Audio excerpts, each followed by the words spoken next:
So of late, I've been working on this DIY project of mine. It's an analog drum machine built inside an old telephone. The whole drum machine is built in two parts. First is the analog section, which is the analog voices or the drum sounds. And second is the digital section, which is the drum sequencer. Now this is the circuit for the analog tom. It's basically an active 20 filter with an impulse input. How this works is any active filter, if you dial the resonance up too high, it becomes unstable, and even a small impulse on the input can cause the filter to go into self oscillation. If you dial the resonance back a bit, the same impulse on the input will of course kickstart the oscillation, but that oscillation will soon die out. Now this dying oscillation is our drum sound. Now in the 20 circuit, you can see there are two variable resistors or potentiometers or trim pots in my case. These are being used to set the decay rate and the frequency of our drum sound. Now if you connect the output of this 20 filter to an amplifier, you will hear two things. First is the drum sound itself, and second is the initial click or the impulse on the input.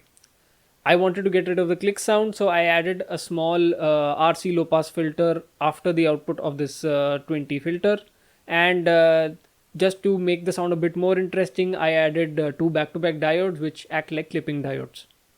I wanted a bit of level control as well, so I added another trim pot for controlling the volume, and the output of the trim pot goes to a buffer, which is our final tom sound.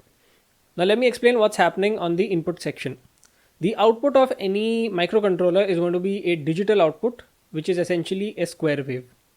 What we want is an impulse. So if you take that square wave and pass it through an RC high pass filter, you will get two impulses, one for the rising edge, one for the falling edge. Then you can take that same signal and pass it through a half wave rectifier, and that will just give us the positive impulse, which is our tom's input. Now the kick drum circuit can essentially be the same as the tom circuit with a lower pitch, but I wanted to make it sound a bit more realistic. So for that, I decided to add an envelope on the pitch. Now to achieve this, the trigger input of the kick is first being buffered to ensure that the signal strength doesn't drop.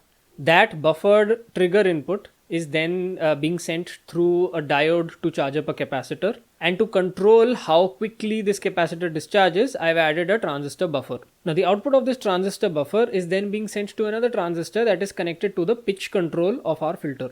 However, instead of sending this envelope signal directly for pitch control, I'm first passing it through a few resistors and a potential divider to firstly limit the amount of current that flows through the base of the pitch control transistor, and also to control the amount of modulation that I hear in my kick drum sound. Now this is how this whole thing essentially works. The input from the trigger not only kickstarts the kick drum sound, but it also charges up our capacitor.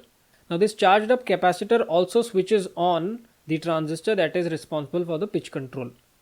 Now gradually, as the capacitor discharges through the transistor buffer, the pitch gradually drops as well with the amplitude of the kick drum.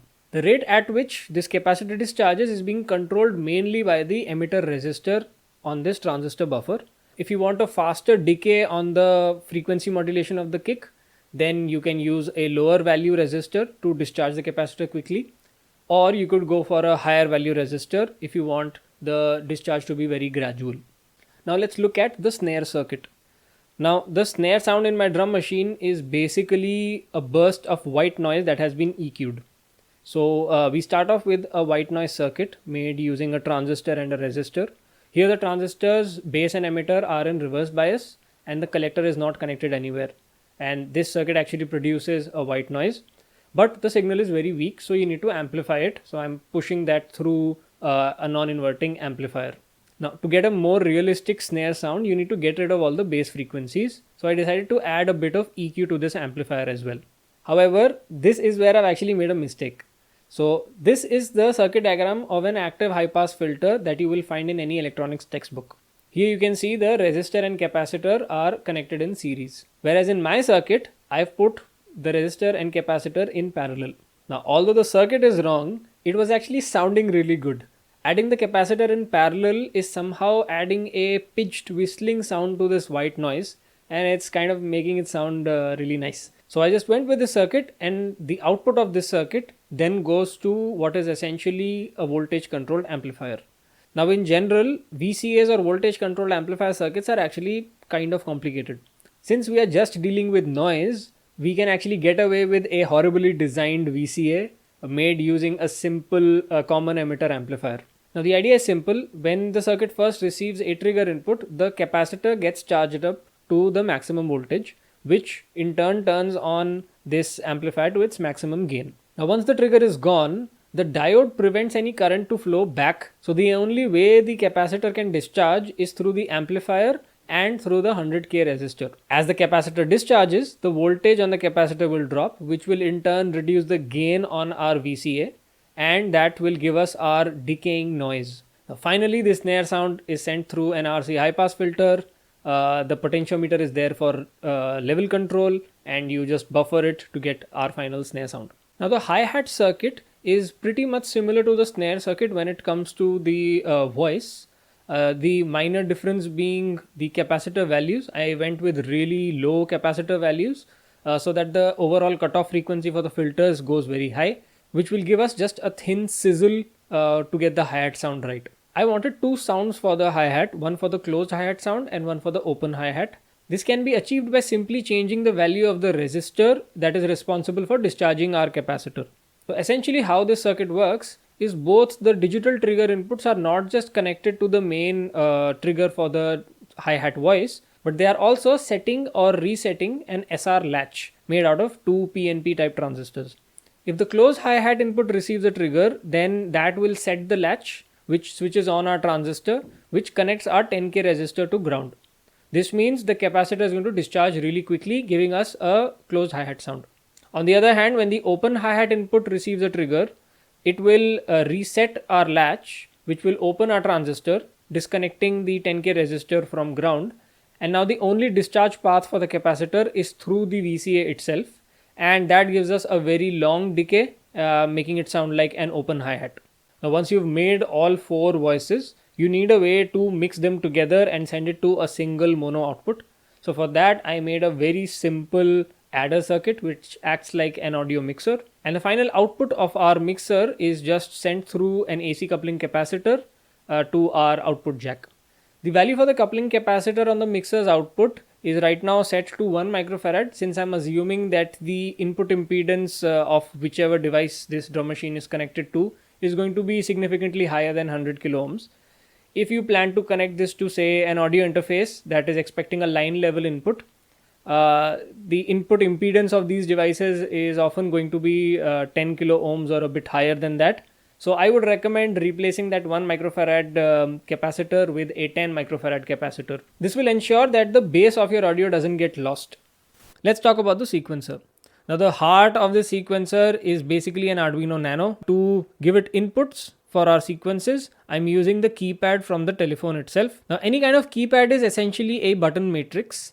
So I had to reverse engineer the keypad in my telephone and figure out which traces in the circuit board are for the rows and the columns, and I connected those to my microcontroller. For the display, I'm using two 8x8 LED matrix displays that use the MAX7219 driver.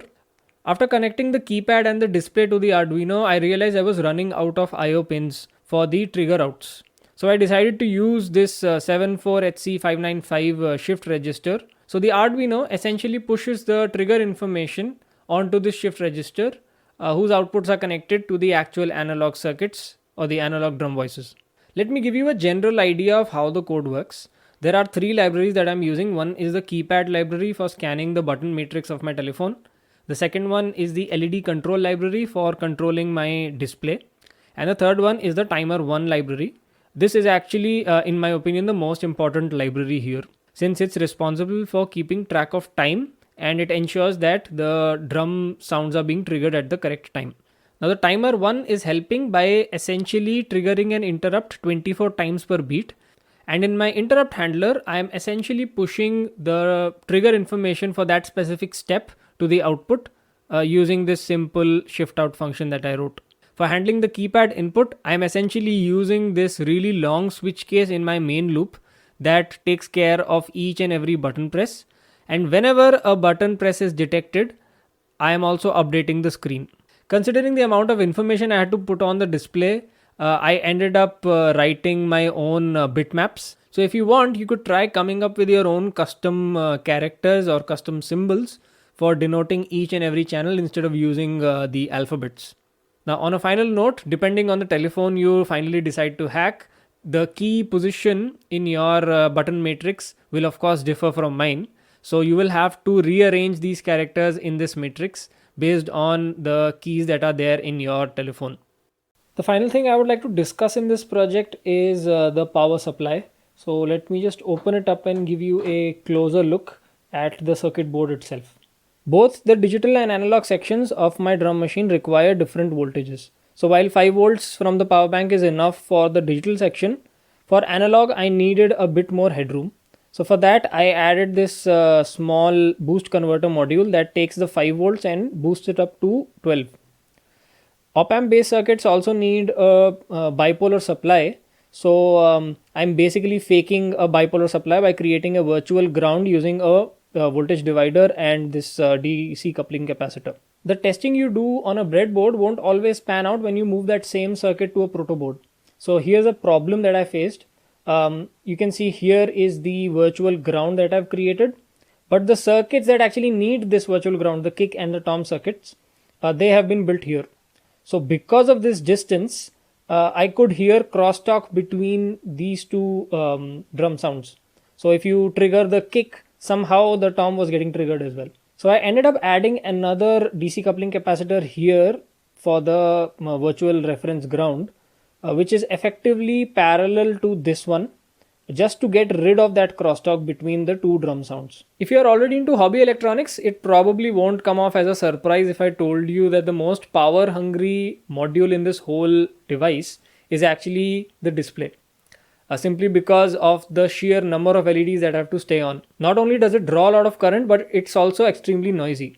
The MAX 7219 IC that is used to drive these two LED matrices, it uses pulse width modulation to control the LED's brightness.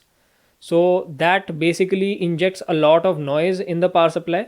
Digital circuits by their sheer nature are actually immune to this noise, but you will actually hear this PWM noise on the analog circuitry. So I have come up with a very basic solution to it. I've added two large DC coupling capacitors.